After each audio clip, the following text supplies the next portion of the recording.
feeling tonight? My name is Ariel Brandy. I'm the Indiana State Director for Pete for America. Born and raised in the city of South Bend and still currently reside, so Pete has been my mayor the entire time he's been in office. And it has been such a great experience going from being a resident, being politically involved in the state of Indiana, and now being a part of a presidential movement for our very own mayor. It's something that's very special to me. But it's even cooler to be able to have a friend and a pal in Chasten. It's something that has been a unique process too. So aside from just knowing Mayor Pete and working with him on the ground in the community, I've been able to build my own personal relationship with Chasten. And it's been really, really cool because he's super fun. And anytime we're at community events, he's always like the person to want to make things even more fun. So one of the great things that I have had the honor of being able to do is when we go to community events and stuff. I remember a couple years back, right after Mayor Pete was elected into office for a second term, we went to the 100 Black Men of South Bend dinner, and I was sitting at the table with the city of South Bend and Mayor Pete.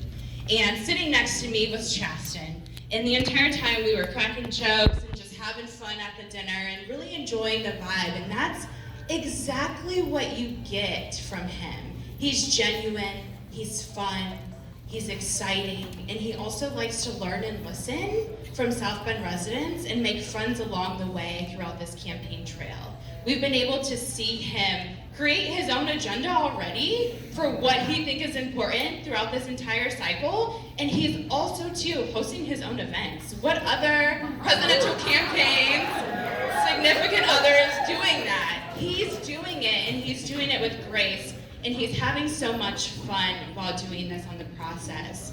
Aside from that, he's an educator, and what we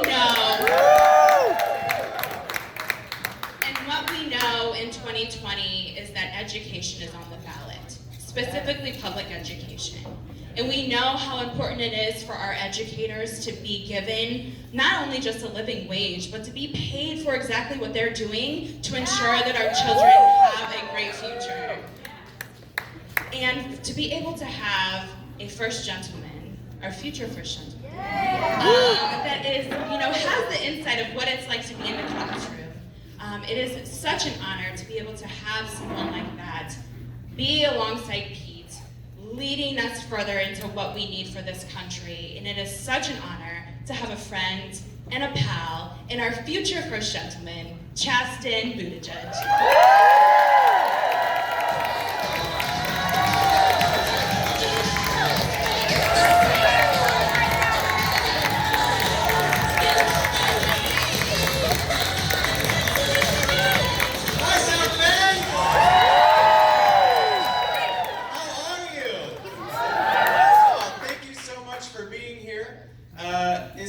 It's Friday. I understand that Friday nights are special, so I appreciate the fact that you're spending yours with us here in South Bend tonight. I know I have some special guests. My former students are here tonight, so thank you so much. Not all of them, and it's noted. It's great to be home. Just got home about an hour ago. Had some time to go see Buddy and Truman. They don't care about anything. But it's always nice to land back in South Bend and feel like you're home. I'm not quite sure where Pete is, but I've been told I will see him somewhere sometime. Sometimes it's hard being far away from him. Sometimes it gets really exhausting and really tiring. But here's why it's worth it. I made a choice in January to step away from my classroom because I think so much is at stake in 2020 that it will take all of us stepping outside of our comfort zones and doing something bigger than ourselves because so much is on the line. And even though it's uncomfortable and it's new and sometimes it's so hard, it's worth it because so many people are depending on us to get this moment right. I don't know if you watched the last debate. People are catching on to something. And I love that the message people are getting from Pete when they watch him is the exact same Pete he has been for all of us here in South Bend, and the same man that he has been for me at home and in our marriage. So I came to South Bend a little over 4 years ago to go on a date with this cute guy I met.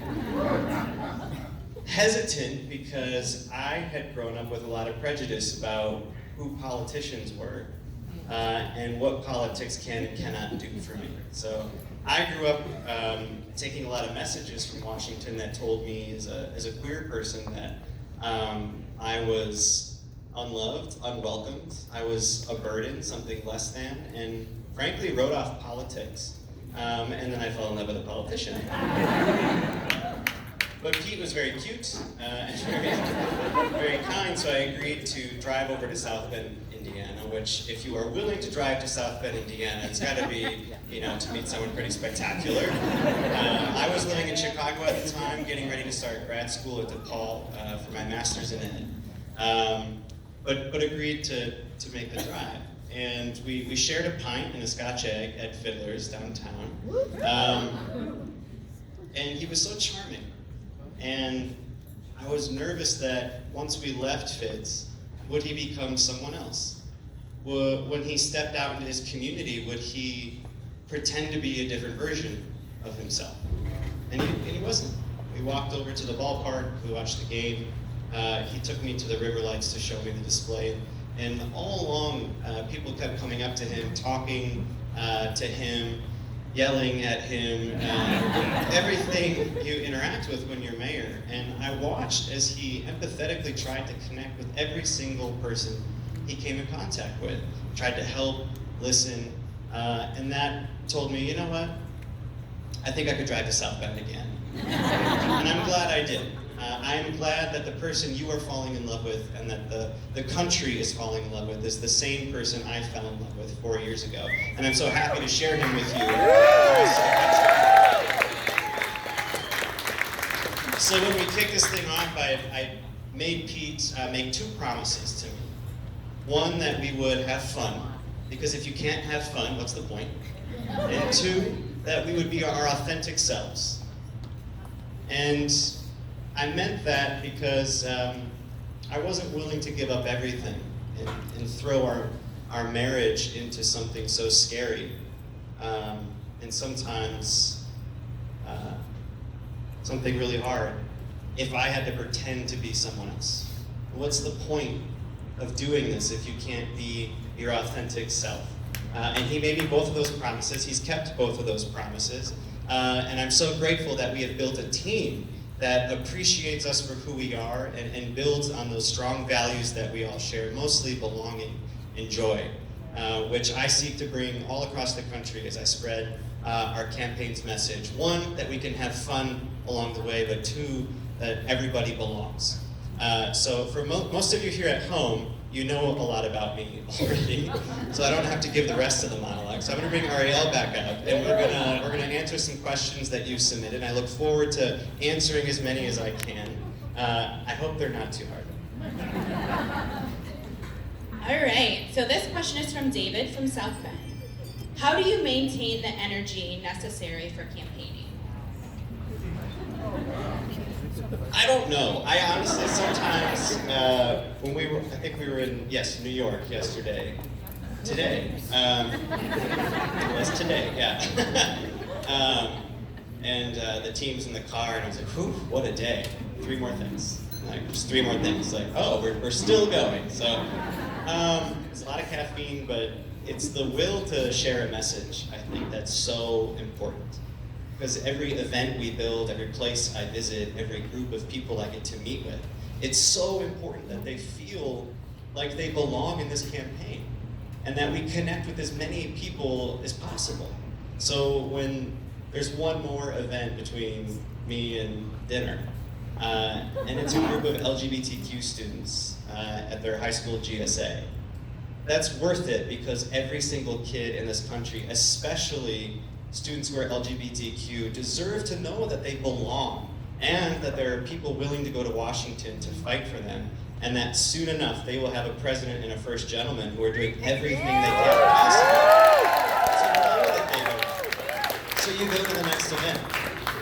And then there's another event with another community that you need to meet with. And last night we did a wonderful fundraiser in Brooklyn with kids. Not much of a fundraiser because they can't donate, but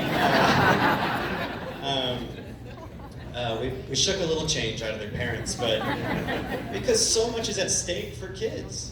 And even though they can't vote, it's up to us to show up and speak up for them. And the questions that they brought last night were about our climate, what we're going to do about the climate, what are we going to do about gun safety in this country. A 12-year-old girl asked me, what are you going to do to make sure I feel safe in school? And I'm so tired of seeing kids have to ask us questions about gun safety in this country. So even though it's exhausting, and even though it's really hard, you have to meet every single person, you have to meet them where they're at, and you just keep going.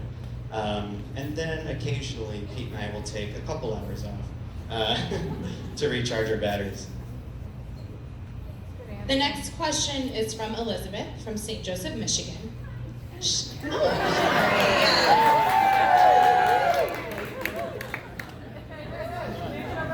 Nice to meet you, Elizabeth.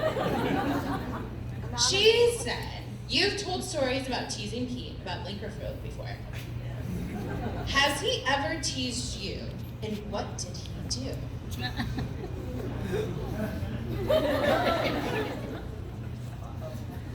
He's not much of a prankster like I am, which it says something because usually like if you poke someone, they'll sort of poke you back, but he never really pokes back, which kind of makes me a jerk sometimes. He puts up with it so much, but I think he loves me for it.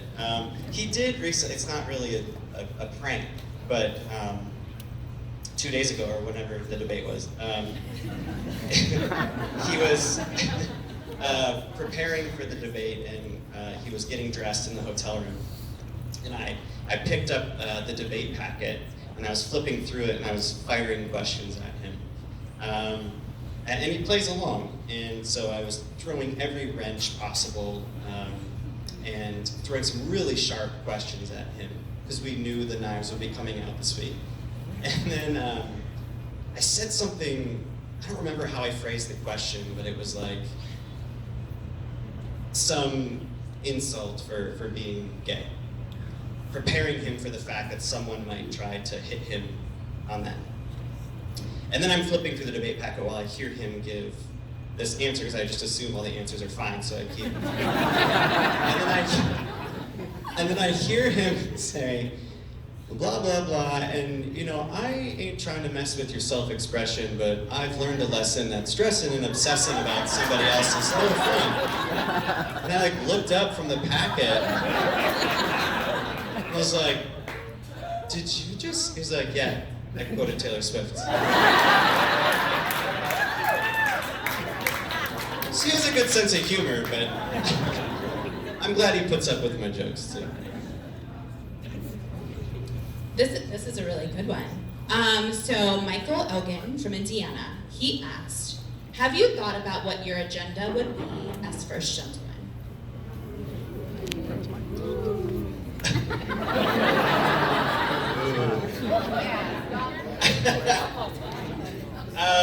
So a couple things.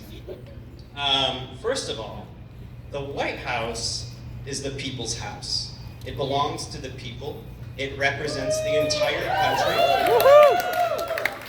Not just the 50% of people that voted for you, but the entire country.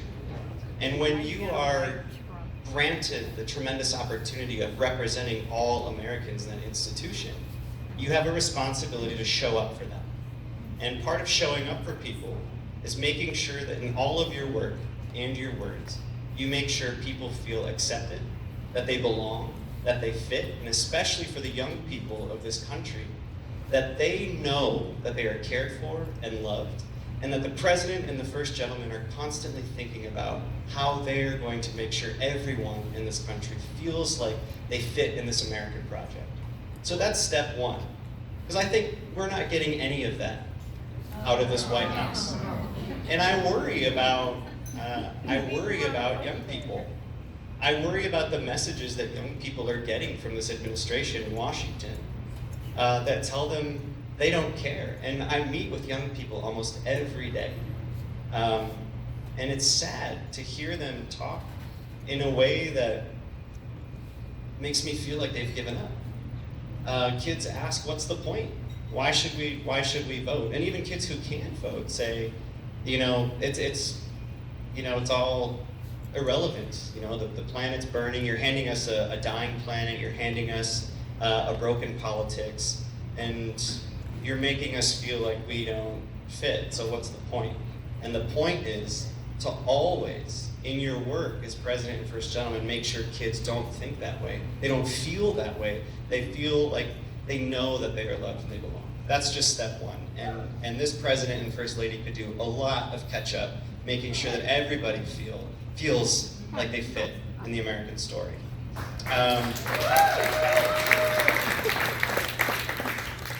Secondly, great Christmas decorations. Thirdly,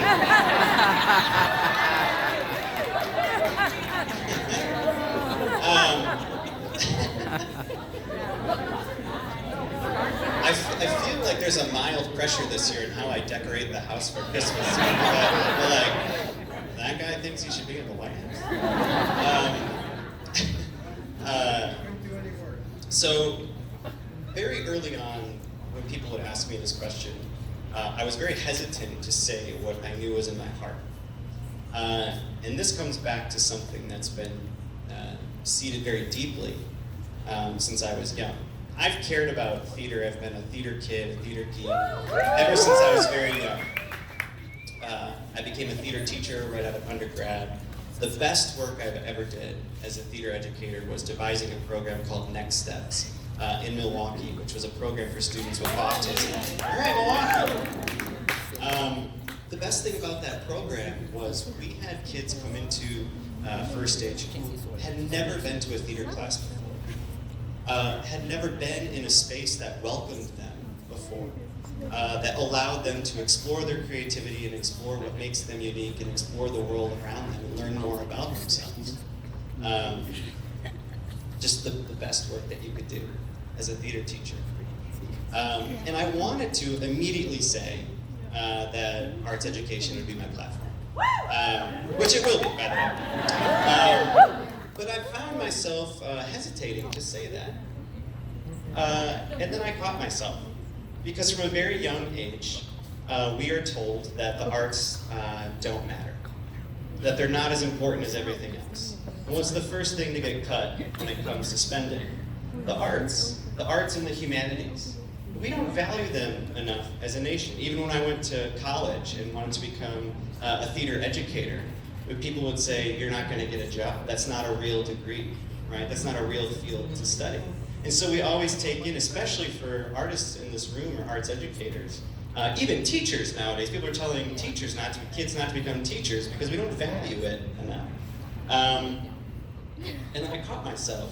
It's like everyone along the way has told me the arts don't matter. Here I am quelling that inside me because I don't think it will be a palatable answer to other people.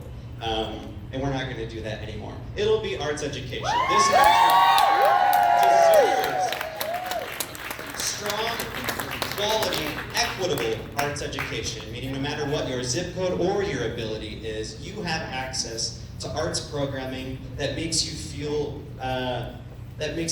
so whole, like it did when I was a kid, when I was cast away from my peers and I felt like I didn't belong and I felt like an outsider because I love to be on the stage and I love to be creative and I thought I was a very unique kid. I ran to the theater and my theater teachers were some of the best people I've had in my life.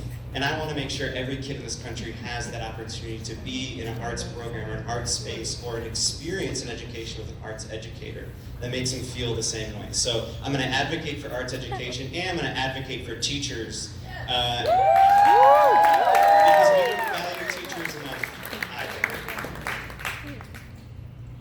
I'm an arts person too. I did orchestra, dance, all of the things are. So, yes, absolutely. And look at us now. I mean, we can. And to all the haters, I have a theater degree. And look at me now.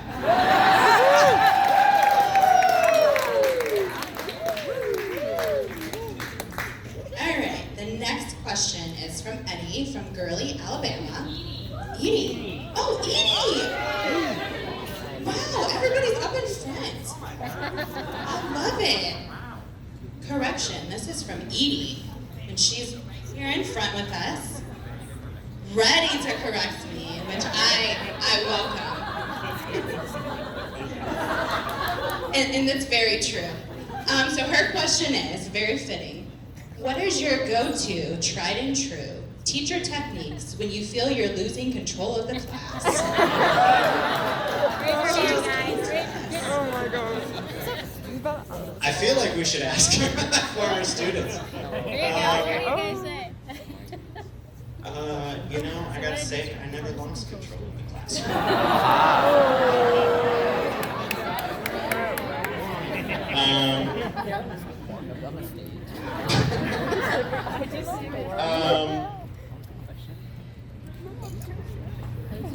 I think it depends. I think I was a very, I'm watching my words because they're in the room. I think in order to be, watch me pivot away from that question. I think in order to be a good teacher, you have to be flexible. And I think a quality that I learned very early on in my teaching career was to be flexible. Not to give in, and not to allow the students the control over the room.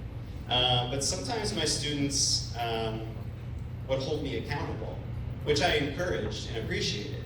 And so if we acknowledged that maybe a project really sucked and we weren't happy with it anymore, we would just scrap it and move on.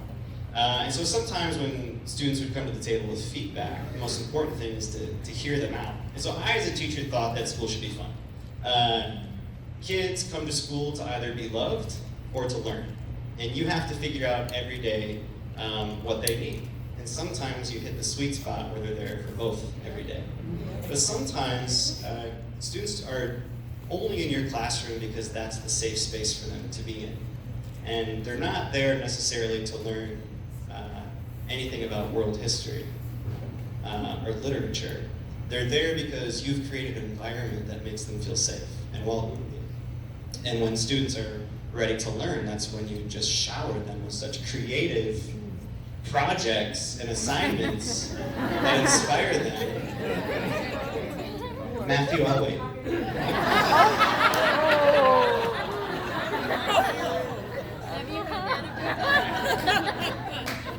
Bazinga. All right.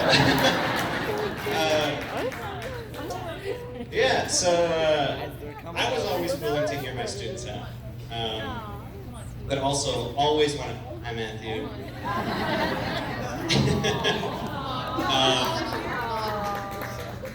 Hi y'all. I always wanted to make sure the classroom was a space that kids want to be in. And you shouldn't penalize kids with learning. You should inspire them to learn and create a space that welcomes learning. But the first thing you have to do is create an environment where they feel like it's okay to learn and they trust you to take care of them as well. But when it came time to, by all means, yeah, well, try all the time. I was a good teacher, right? Say yes. Say yes. Okay, thank you very much. Are there any teachers in the room tonight? Please give them a round of applause.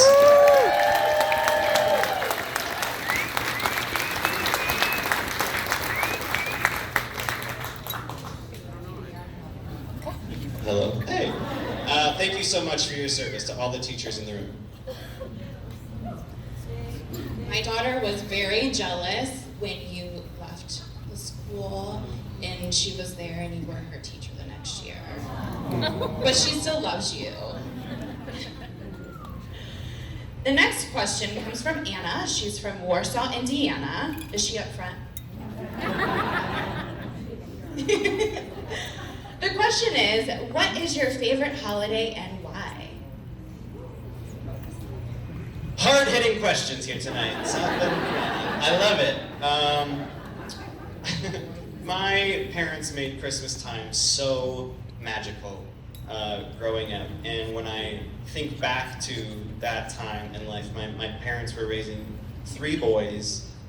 They're small town, small business owning folk up in northern Michigan, and we never really had a lot of money growing up, but my parents never made us feel that way. And as I got older, I realized how much work went into making that time of year so magical, especially for kids who asked for everything and wanted everything. And they knew they couldn't give it to us. But my mom actually, when I was very young, my dad had the most famous Christmas tree lot in Traverse City, Michigan. And my mom still makes homemade Christmas wreaths. It's a small business my family has. And they just did so much to make the season festive and taught me a lot about giving to others. And that's what I love the most about the holiday season, is sharing that festivity with other people and giving to other people. My parents were so generous with their time and their money for the community. And then my dad would do hilarious things like, which is also sort of grotesque, is a deer hunter. And so one year he took deer hooves and made tracks in our front yard, and then went up on the roof and jumped up and down on the roof. And my mom came and got us. And she was like, look, Santa just flew across the front yard. I remember this vividly. And she's like, oh, he's on the roof, go back to bed. And we all ran back to bed and pretended to sleep. And now I feel like I've adopted that spirit from my parents, perhaps to my detriment. For any of those of you here who know where we live, the past couple of years there's been a certain tree in the front yard that's been very, very bright. Like the lights are a little too bright, and Pete makes fun of me for it every single year. Calls me Clark Griswold out there, and he heckles me from the front porch, and I'm pretty sure you can see it from across the river.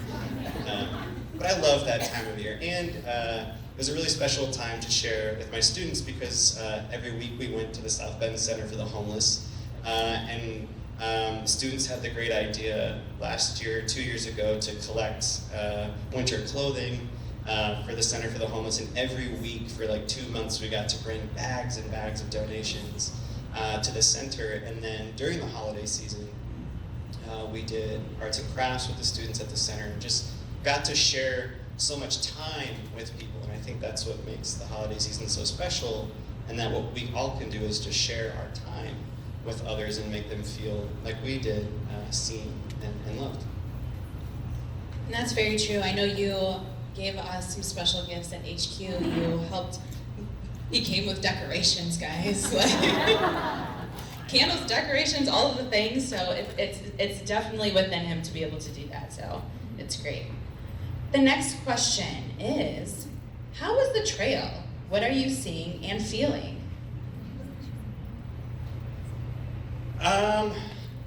It's great. It's really remarkable. The best part about being out on the trail is when you sit around a table or you're in a room with folks, and they ask you a lot of questions that are clearly rooted in hurt. And then after you answer those questions, and after you talk to them about Pete, and after you talk to them about this campaign, you see hope come back into their face. And whether it's a round table of teachers or whether it's doing a Q&A session with the high school, typically at the end of an event, I see people walking away happier and feeling more hopeful than they did when they came into the room. And that's the best part for me. I have met thousands of people this year, and I've sat at tables and I have cried with moms and teachers and students, and we have lamented about the state of our politics, and we've been fearful for the direction this country is going in. But then we get to talk about what we're doing right and what this campaign is going to get right, and looking forward to an administration that is going to get it right. An administration that is rooted in truth and love and belonging and, oh God, science.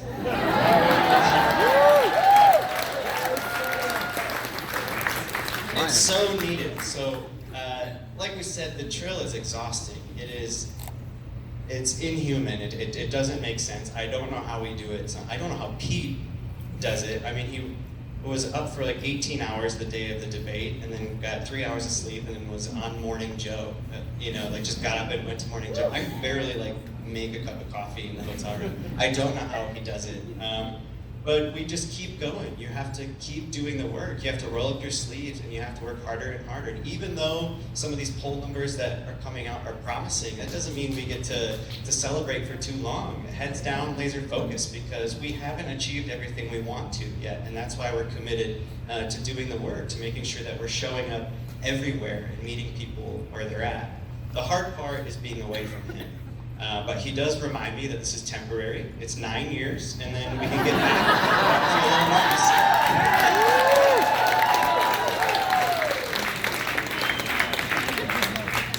Just a casual 9 years. This is the last question of the evening. I know. Oh, come on. They said it's the last one. This question is from, I think it says Tammy from Shipshewana, Indiana. Tammy, where are you? Hi, Tammy! She's not in the front, but she's back there, yeah.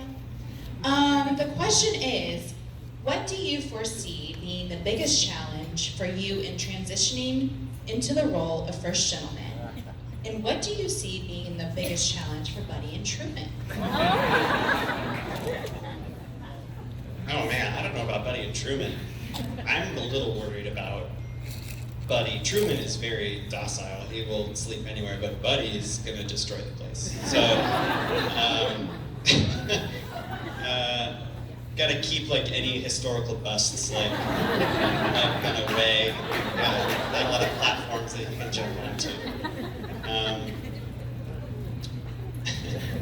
I don't know. When we got into this, I said yes right away because I believe that not only does America need a president like Pete, but they deserve a president like Pete.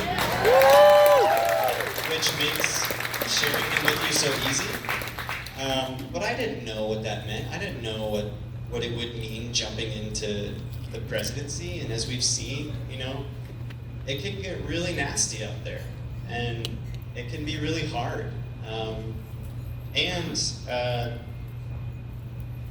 Out of all of that, the good is so remarkable. Simply by being here tonight as a donor to this campaign, I want you to know that you've saved lives. I meet kids every week who come to the table and say just the visibility of this campaign has given them the strength to come out of the closet, to come out to their parents, to feel like it's okay to be themselves. Even in rural places where, like when I grew up, I was terrified to be myself. So thank you for believing in this project, for believing in Peter, but also for helping us build a coalition and build a project of people out there making kids believe that it's okay to be themselves. I just really appreciate that. When it comes to the negativity and the nastiness and the gruesome schedule, it's a lot of on-the-job training. But at the end of the day, my husband is the exact same person. He is on the debate stage as he is at a town hall, as he is with a round table of folks, as he is at home folding the laundry with me, if he folds the laundry. And that makes it so easy. It makes it so easy to share your husband and to share the person you love when you believe in them so strongly, but you also see that they're out there being themselves. They're not pretending to be anybody else. And you see so many people respond to the message that he wants to bring to this country. I think actually the hardest transition for me has been being away from the classroom. I miss my students dearly. I miss working with kids every day. Now I just get to be a teacher in a very different way. And comically, sometimes, you know, when you're a teacher, you do control the room. And it's not always the case in a room full of adults. I make adults play theater games on the trail sometimes, and it's hilarious. You know, and it's something that's hard to walk away from, right? You're like the fun, goofy, loud teacher, and then you walk into a room of donors, and you're like, all right, so we're all gonna walk around the room like dinosaurs. And we're gonna meet two people that we don't know, and they're like, not why I'm here. Not what I signed up for. But I'm ready to transition to the role. I think America deserves that in the White House. So, should I pivot to my closing? Okay. I'm sorry, but there's a very long road line, so we're going to be here for a while.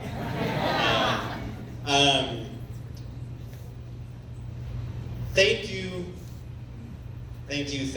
for sharing Peter with this country. It has been an honor and a privilege to stand at his side here in South Bend. And I appreciate that this city has lifted him up and is sharing stories from our city and is cheering both of us on. It means so much when we're flying out of SBN or when we come home and people give us a pat on the shoulder and tell us to keep up the work. Or when we're back here sneaking in a meal at Cambodian Thai or walking downtown. Thank you so much just for what you have done for us and what you've done for Peter the last 8 years of his administration. It's remarkable what this city has accomplished together, and it has been an honor to come in halfway through the process and watch all of us share in this story and share in the belief that South Bend is back again. And that we're going to be a model for this country.